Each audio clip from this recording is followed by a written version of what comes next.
163 gram 10% natriy gidroksid eritmasi 7 faraday tok bilan elektroliz qilinganda necha foizli eritma hosil bo'ladi? Berilishini yozib olamiz. Natriy gidroksid eritmasi ekan. Eritma bo'lgandan keyin tarkibida natriy gidroksid va suv bo'ladi. Va elektroliz qilingan ekan. Elektroliz qilinganda natriy gidroksid emas, suv elektroliz bo'ladi. Masalalarda ko'pincha suv elektroliz bo'lganda, ya'ni parchalanganda, bu yerda parchalanadi. Hamma suv emas, bir qismi parchalanadi, bir qismi qolib ketadi ko'pincha. Bu yerda ham suv elektroliz bo'lganda katodda vodorod, anodda kislorod chiqadi va suv qolib ketganini yana qayerdan bildik? Elektrolizdan so'ng hosil bo'lgan eritma deyapti.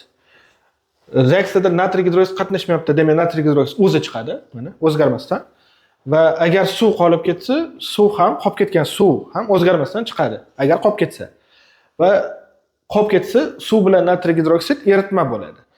Reaksiyadan so'ng hosil bo'lgan eritma deyapti. Demak, eritma hosil bo'lishi uchun suv bo'lishi kerak.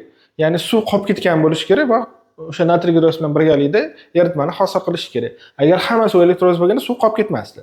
Eritma ham hosil bo'lmasdi. Demak, hamma suv elektroliz bo'lmayotgan ekan, shuni bildik. Boshlang'ich eritma demak 163 gram ekan va foiz konsentratsiyasi 10% ekan. Ya'ni erigan bo'lsa natriy gidroksid 10% ekan. Faraday 7 faraday ekan. Elektroliz demak, elektrolizda suv elektroliz bo'layotgan bo'lsa 7 faraday aynan shu reaksiyaga kirishayotgan moddaga tegishli. Faraday orqali molni topib olamiz. Demak, faradayimiz 7 faraday va ekvivalent mahrajga bo'lishi kerak faradayni molni topish uchun. Ekvivalent mahrajni topish uchun valentlikni indeksi ko'paytiriladi. Demak, suvni oladigan bo'lsak, vodorodda valentligi 1 kira 2, indeksi 2. 1 kira 2 2 bo'ladi mana. Yoki kislorod orqali hisoblaymiz. Kislorod valentligi 2, indeksida ishlatsak 1. 2 kira 1 baribir 2. Demak, suvni ekvivalent mahraji 2 ekan. 7 ni 2 bo'lamiz. Demak, reaksiyaga kirishgan suv 3,5 mol ekan. 7 faraday 3,5 moliga to'g'ri kelar ekan. Massasini topib olamiz.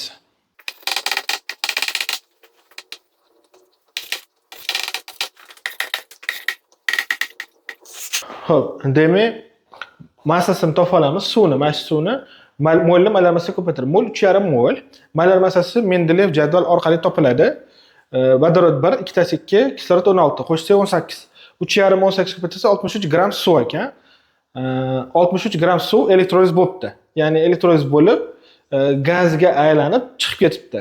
63 gram yo'qolibdi shunda.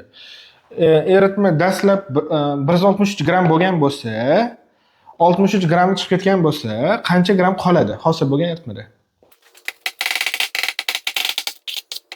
Demak, 163 gram edi, 63 gram chiqib ketdi. 163 minus 63. 100 gram hosil bo'lgan eritma, demak 100 gram ekan. Endi erigan moddani massasini topib olishimiz kerak. 163 gram boshlang'ich eritma massasi bo'lsa,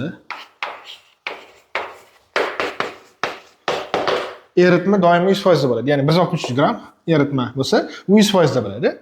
10% erigan modda. 163 10 ga ko'paytirib 100 ga bo'lamiz. 163 10 ga ko'paytirib 100 ga bo'lamiz. Qisqartirib olamiz 0 bilan 0. 163 10 ga bo'lamiz.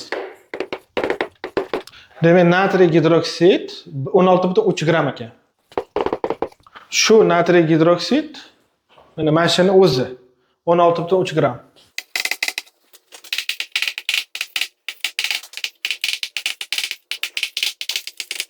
Demak, umumiy eritma 100 gram bo'lsa, 100 gram 100% da bo'lsa 16,3 gram.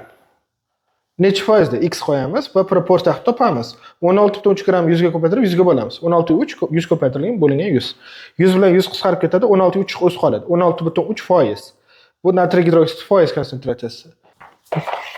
To'g'ri javob C variant.